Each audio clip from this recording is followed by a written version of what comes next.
para dyan sa Fiesta Kapitbayan. At least meron tayong naibibigay ng 160 pesos per day na suporta sa pagkakataon. Para kahit pa paano, may pamumunan sila. May pampasahe ba o meron silang pang-dorm kung gusto nila doon.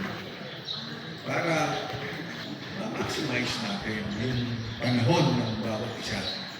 Kasi alam nyo, hanggang bata tayo, kaya pa natin pag tumandaan na tayo, minsan nahina na natin pag-iisip, ang kilos natin. Kaya hanggang bata pa, sabi nga nila, maging jack of all trades tayo.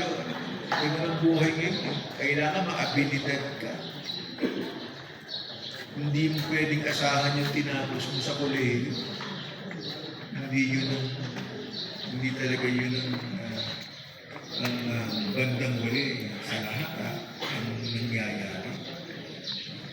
So, at saka maliban po dyan, alam niyo po, meron tayong scholarship sa nurse at saka sa doktor.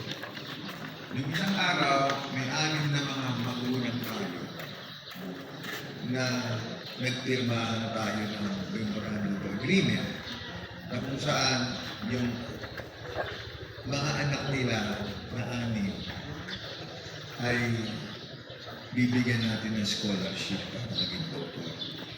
Ang scholarship po ng probinsya sa pagiging doktor ay 200,000 piso kada semester ang ating iahatid sa kanila.